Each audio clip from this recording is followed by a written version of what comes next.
What if I told you that your anxiety isn't a flaw, but a whisper? One of the many soft instruments in the vast orchestra of your becoming? That the fear you feel is not a mistake, but a sacred signal from the depths of your soul asking you to pause, to listen, not with panic, but with presence. We live in a world that moves fast and demands more, yet within every breath, within every heartbeat, there exists a divine rhythm calling you back to stillness. Maybe your restlessness isn't a curse, it's a compass. Maybe your silence is an emptiness. It's the prelude to revelation.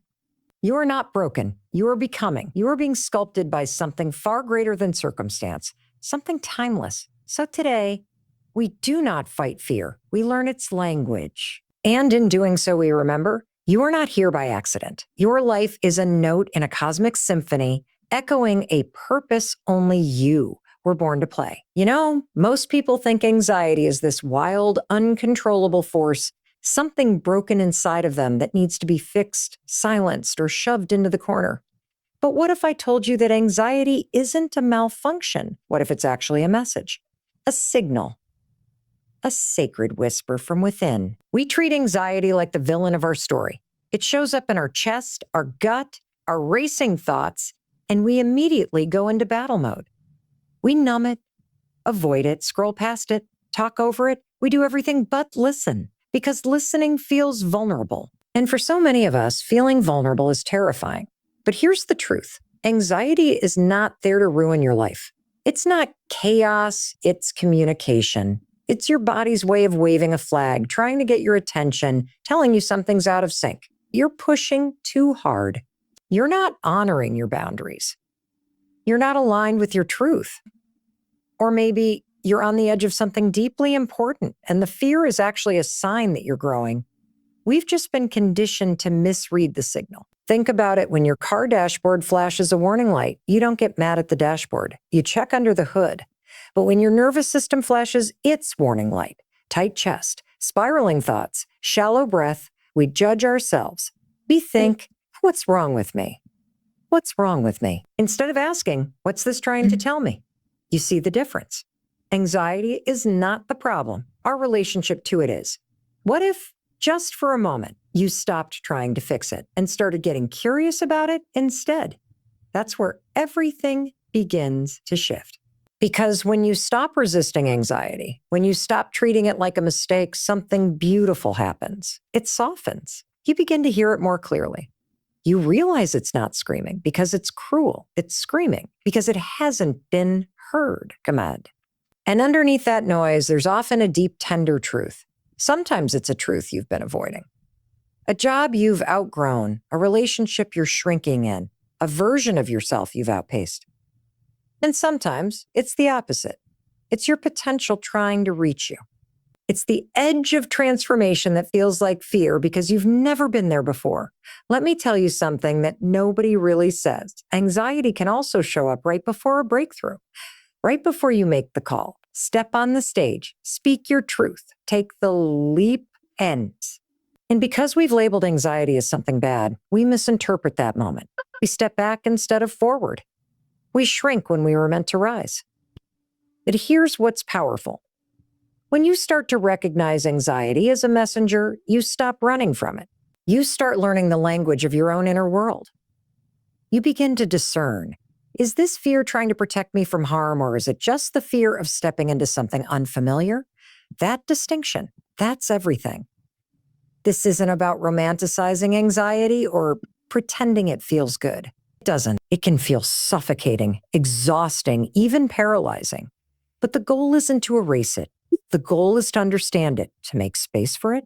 Because when you do, anxiety no longer controls you, it guides you. You become the one holding the steering wheel, not the passenger white-knuckling your way through life. And let me say this clearly, there is no shame in feeling anxious. Every single person in this room, every single person watching or listening has walked with fear, has felt overwhelmed, has had moments where the noise inside their head was so loud they couldn't hear anything else. That doesn't make you weak. It makes you human. We don't need to be fearless to live a full life. That's a myth. What we need is to fear less, just enough to hear ourselves again. Just enough to stop running, to slow down, to breathe, to pay attention to what our body is telling us, because your body is wise. Your soul is wise. And anxiety, for all its discomfort, is often your soul's way of saying something isn't working, and I love you too much to let you ignore it. Duh. So today, instead of fighting your anxiety, what if you sat beside it for a moment? What if you asked it why it came? What if you saw it not as a barrier, but as a bridge? A bridge back to your truth, back to your alignment, back to your life. Because the moment you stop seeing anxiety as the enemy and start recognizing it as a guide is the moment you begin to come home to yourself. You don't need to silence the signal. Just learn how to hear it. We live in a world that never stops talking. Constant noise. Notifications. Expectations. To-do lists that never end. And somewhere in the middle of that chaos is you, your breath, your being. And yet, how often do we actually meet ourselves in silence? Here's what I've learned. Anxiety loves chaos. It feeds on it. It grows in the cracks between overstimulation and disconnection. When everything is loud, your nervous system gets louder too. Your thoughts race. Your breath shortens. Your body braces, preparing for a threat that never quite comes, but always feels just around the corner. And so what do? We try to outpace the fear.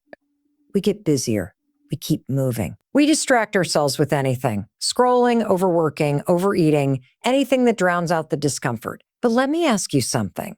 When was the last time you just sat still? I mean, really sat. Not to meditate perfectly, not to fix yourself, just to be, to breathe, to remember that you are not your fear and you are not the noise. There's something sacred about stillness. Something ancient. It's where your clarity lives. It's where your truth hums beneath the surface, waiting to be heard. But we're so addicted to movement that silence feels unfamiliar, even dangerous. That's why when we sit in it, the anxiety often gets louder at first. It panics because you're finally removing the distractions that kept it buried. But if you stay there, if you breathe through it, it starts to shift. It stops screaming. It starts whispering. And those whispers, they hold answers you've been chasing for years in all the wrong places. Stillness is not the absence of action. It's the birthplace of aligned action, the kind that isn't rushed or reactive or rooted in fear. It's the pause that allows the music of your life to rise again, clearer, more intentional. Just like in a symphony, it's the space between the notes that gives the song its shape. Without the silence, it's just noise. Without your pause, your life becomes just motion. In that pause, it's not a luxury. It's a necessity, especially if you're anxious. Because here's the deal. Your nervous system is like an instrument. And right now, a lot of us are playing it like it's stuck in fast forward. Constant alerts, multitasking, caffeine, pressure. It's no wonder our systems are on edge. But when you get quiet, when you breathe, when you feel your feet on the ground, when you take one sacred moment to come back to yourself, you start to retune that instrument. You begin to remember that safety isn't just found outside of you. It's something you can create within you. That's the ultimate shift. You don't need a mountaintop. You don't need perfect conditions. Just one moment of presence right here, right now. Let me show you. Just take one breath with me. In through your nose and slowly out through your mouth. Do it again. Inhale, exhale. Now notice your shoulders. Notice the tightness you didn't realize you were carrying. Notice your jaw, your chest, that breath you just took. That was you reclaiming power. That was you stepping out of reaction and into awareness. This is what most people miss. You don't break the anxiety loop by thinking your way out of it. You break it by interrupting the pattern. Stillness is a pattern interrupt. So is breath. So is silence. And the more often you choose to step into that space, to pause, to get quiet, to feel instead of flee, the more you start to rewire your brain. You teach it that you are not in danger.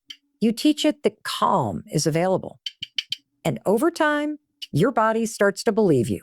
You begin to trust yourself again. Look, I'm not saying it's easy. The world will always try to pull you back into the noise. But your peace is not out there.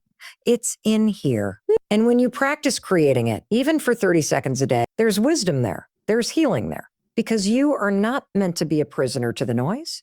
You are meant to be the composer of your own rhythm. When you learn to honor the silence, you finally begin to hear yourself again. You ever get caught in a thought loop that feels like it just won't let go? You're standing in the shower replaying that conversation you had 4 days ago. You're trying to focus, but your mind keeps jumping ahead to everything that could go wrong tomorrow. And the worst part, it feels like you're trapped in it, like you're just along for the ride. That's what anxiety does. It grabs the mic and runs the whole show. But here's the truth. Your thoughts are not you. I want you to really let that land. You are not your thoughts. You are the one hearing them. Now, I know that might sound strange at first, but just think about this. If you can observe a thought, if you can say, wow, I'm really spiraling right now, or I keep thinking about that worst case scenario, then who is doing the noticing? That's you, the deeper you. The conscious you, the deeper you. The you behind the noise. Most of us live as if we are the thoughts, as if every single one that comes into our head must be true, must be important, must be followed. But that's not how your brain works. Your brain is a survival machine. It's wired to scan for threats, imagine dangers, prepare for every possible outcome, especially the negative ones. That's not a flaw. That's evolution. But we forget that we have the power to choose which thoughts we engage with. Just because your brain produces a thought doesn't mean you have to buy into it. Let's say a cloud passes through the sky. You don't try to grab it. You don't scream at it. You don't chase it down. You just watch it move. That's how we need to relate to anxious thoughts. Let them float by. Observe them. Learn from them. If there's something real beneath the surface, but don't become them. When you build that kind of awareness, what scientists call in metacognition, you start to take your power back. You go from being inside the storm to standing outside with an umbrella saying, there's the storm again. I see it, but I don't have to get swept up in it. And trust me, I've been there. I've had those moments where my thoughts felt like quicksand, pulling me deeper and deeper, telling me stories like, you're not doing enough. You're going to mess this up. You're falling behind. And those stories felt so real.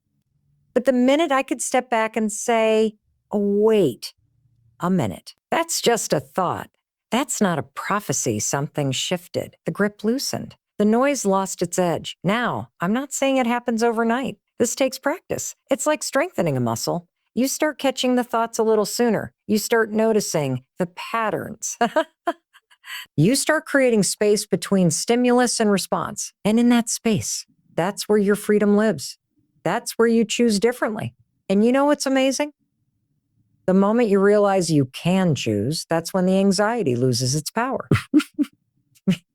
Because now you're not just reacting, you're responding, you're rooted, you're awake to what's going on inside of you.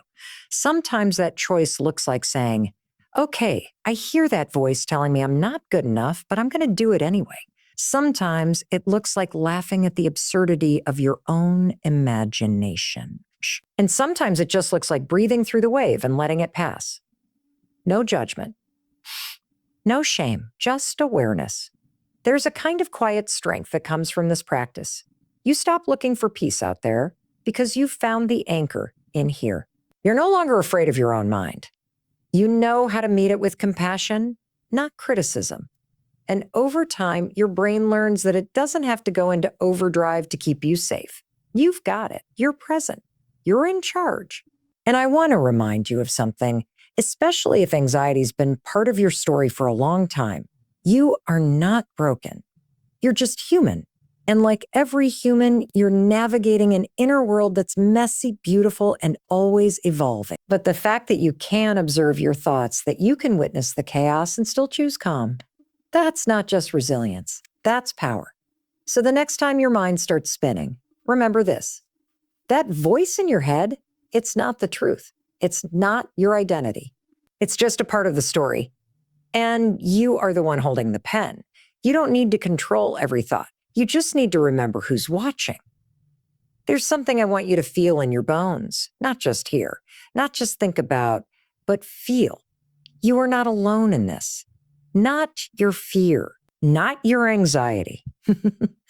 not your doubt. Whatever it is that you're carrying, it's not isolated. It's part of something so much bigger than what you can see right now. We walk through life convinced that we're separate, that our struggles are unique, that no one could possibly understand the weight we carry. But that's a lie anxiety loves to tell, because isolation feeds fear. And connection, real connection to each other, to life itself. That's where fear begins to lose its grip. You see, your journey is not random. It's not some scattered mess of moments. It's a story in every part of it. Every twist, every setback, every breathless pause belongs. There's a rhythm to this life, whether you see it right now or not. A larger pattern weaving through your experiences, shaping you, softening you, pulling you towards something meaningful. And the hard parts, the parts that shake you, the moments where anxiety feels like it's taken over your body, those aren't signs you're failing. They're often signs you're waking up, that something deep inside of you is stirring, expanding, asking to be seen. Sometimes it's the breaking that reveals the truth. Sometimes it's the chaos that leads to clarity. There's this beautiful, painful paradox to life. The things that bring us to our knees are often the very things. It breaks open in the dark. That breaking, that discomfort is part of the process. It has to happen. The same goes for you. What you're going through now, whatever fear or anxiety you're navigating, is not just something to survive. It's something that's shaping you. There's intelligence in it, and the more you resist it, the more you miss the message. But when you lean in, when you zoom out and trust that maybe, just maybe, you're being guided, you start to see your experience differently. You stop asking, why is this happening to me? And you start asking, what is this trying to show me? That shift is where transformation begins. Because when you start seeing yourself as part of something greater, as part of a divine rhythm or a cosmic design, or just the unfolding mystery of being human, you take the pressure off needing to have it all figured out. You stop judging yourself for not being there yet, because you realize there isn't a finish line. This isn't a race. This is a dance. And just like any great dance, there are fast moments and slow ones. There are missteps and moments of stillness, but every movement matters. Every breath belongs. What I'm trying to say is you are not behind. You are not late. You are not lost. You are exactly where you're supposed to be, learning exactly what your soul needs to learn right now. That doesn't mean it's easy, but it does mean it's purposeful. There's a reason you were given your life, your challenges, your wiring. You're not a mistake. Your emotions, your sensitivity, your desire to understand and heal. It all points to the depth of your spirit. You're not just here to get by. You're here to remember, to wake up to who you truly are underneath all the noise and conditioning. And maybe, just maybe, your anxiety isn't a block, it's a bridge. A bridge that, if you're willing to cross it, can lead you to a deeper sense of self, a deeper connection to others, and a deeper trust in the unfolding of your life. So let yourself be part of that bigger picture. Let yourself trust the timing. Let yourself soften into the not knowing. You don't need to control the whole story. You just need to keep showing up for the chapter you're in. And when fear whispers that you're not enough, that you're falling behind, that you'll never figure it out, you look back at that fear and say, I'm exactly where I need to be. This moment right here matters because you, my friend, are not a mistake. You are a note in a cosmic song, and the world needs your sound. You were never lost. You were just unfolding. You ever notice how anxiety can sneak up on you without warning? One moment you're fine, going about your day, maybe making your morning coffee or sitting in a meeting, and the next moment, boom, your chest tightens, your stomach flips, your brain kicks into overdrive like someone just hit a panic button. And what do we do when that happens? Most of us freeze, or we start spiraling. We try to think our way out of it. But thinking is not how you interrupt anxiety. Thinking usually just feeds it. Here's something most people don't realize. Anxiety isn't just mental, it's physical. It's your nervous system, your body, reacting to stress signals that may or may not have anything to do with the present moment. It's old wiring. And if you want to shift out of anxiety in the moment, you don't need to overanalyze. You need to interrupt the pattern. That's the key. Pattern interrupts are simple, powerful tools that snap you out of your autopilot reaction and bring you back into your body, back into the present, and back into control. And I promise, you already have the tools. You just haven't been taught how to use them. Let's start with something so basic, so obvious that it's often overlooked. Movement. When your body is anxious, it floods with adrenaline. But if you move, even just for a moment, you start to discharge that built-up tension. Stand up, stretch, walk down the hallway, shake out your arms, hit your arms, do 5 jumping jacks. I don't care what it is, just move. Even a few seconds of intentional physical movement is enough to signal to your brain, hey, we're safe now. We're not frozen. We're back. Movement is medicine. It's not about intensity. It's about interruption. Another pattern interrupt, your breath. When you're anxious, your breath gets shallow. You're sending a message to your body that danger is near, but you can flip that script. Slow, intentional breathing, especially exhaling longer than you inhale, tells your nervous system to calm down. Try this. That's not woo-woo. That's biology. Your breath is a reset button built into your body. Use it. Now, here's one of my favorite pattern interrupts, and it's ridiculously simple. Count backwards. Start at 5 and count down to 1. 5, 4, 3, 2, 1. It sounds silly, but it works. It interrupts the thought spiral and gives your brain a new task. It moves you out of the emotional part of your brain and into the part that takes action. And when you reach one, you move. You shift your state. You take the next right step. Sometimes the step is getting out of bed. Sometimes it's making the call. Sometimes it's walking outside and feeling the sun on your face. It doesn't have to be big. It just has to be different. That's the thing. Anxiety thrives in repetition. Same thoughts, same reactions, same triggers. But the moment you break that rhythm, the moment you disrupt that loop, you create space. Space for something new. Space for choice.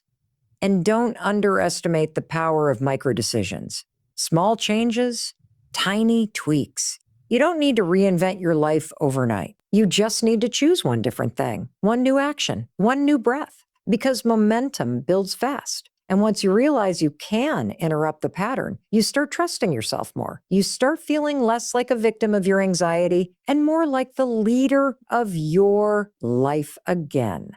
That's what this is really about, not eliminating anxiety completely, but shifting how you respond to it. Building new reflexes, creating a different relationship with your triggers. And that doesn't happen by thinking harder or being tougher.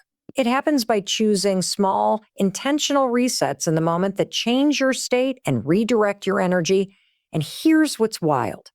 You can train your brain to do this. Your brain is plastic. It learns. Every time you interrupt the old fear pattern and choose presence instead, your brain makes a new connection, a new groove, a new default. So the next time anxiety shows up, instead of spiraling, you go, wait, I've been here before. I know what to do. That's empowerment. That's freedom. And it doesn't require perfection. It requires presence. It requires consistency. It requires a willingness to show up over and over again for yourself. So the next time the panic starts to rise, the thoughts begin to spin, the heart starts to race. Remember this, you are not powerless. You have tools. You have options. And you can choose to shift, even if just for a moment. You don't have to fight the wave. Just learn how to change your rhythm. There's something magical that happens when you stop obsessing over what could go wrong and start opening up to what might go right. When you loosen your grip on the need to control every outcome and allow yourself to simply wonder about life again. See, anxiety thrives in the unknown. It feeds on uncertainty. It tries to fill every blank space with fear. A what if I fail? A what if they leave? A what if I'm not enough? But here's the shift. What if, instead of falling into fear, you fell into curiosity? What if instead of asking, what if it all falls apart? You asked, what if this is leading me somewhere better? Because wonder and worry, though they look alike, live on opposite ends of the emotional spectrum. Worry paralyzes you. Wonder opens you. Worry assumes the worst. Wonder makes space for possibility. And the best part? You get to choose which one you lean into. This doesn't mean you ignore real problems or pretend everything's fine when it isn't. It means you stop treating fear like a prophet, because it's not. Fear is just a protective part of you trying to prepare you for pain. And yes, no, times it's useful. But most of the time, it's just guessing. And guess what? You get to guess too. But your guess can be about what's possible, not just what could go wrong. You were born curious. Every child is. Kids don't ask, what if I fail, before they try to walk. They stumble, they fall, they get up again. Because their brains are wired for exploration, not perfection. And that wiring is still inside you. It's just been buried under layers of pressure, self-doubt, and all the times life didn't go the way you hoped. But here's the thing. Those moments didn't ruin you. They refined you. They made you wiser, more aware, more compassionate. And you can either use that experience to fuel more fear, or you can use it to live more fully. And to live fully, you've got to let yourself feel awe again. Not because life is always beautiful, but because life is always unfolding. And if you're constantly bracing for disaster, you're going to miss the quiet miracles happening in the in-between moments. You'll miss the way your body softens after a deep breath. You'll miss the way sunlight touches the floor in your kitchen. You'll miss the way your voice trembles when you say something real.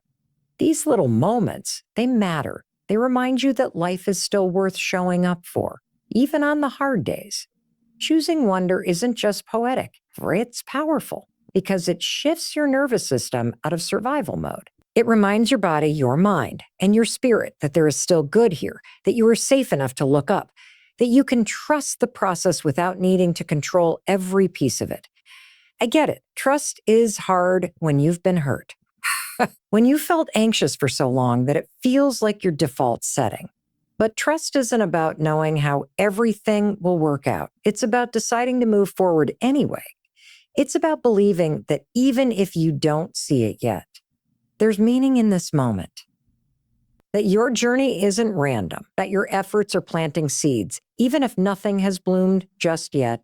And that kind of trust, that quiet belief that you're being shaped and guided even when you can't see the map, that's what builds resilience.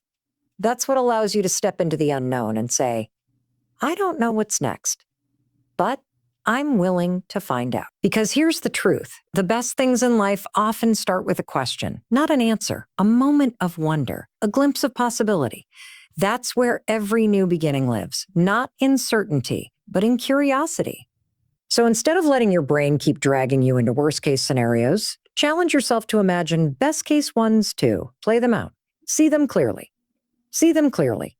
Let them expand in your mind. Let them stir your heart. Because when you start to lean into wonder, even just a little bit, you shift your energy. You soften your edges. You stop holding your breath and start living again.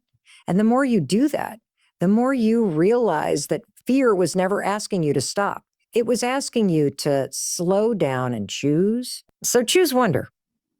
Choose to see life not as a test you're trying to pass, but as a mystery you get to explore. Choose to believe that every moment, even this one, is part of something beautiful unfolding.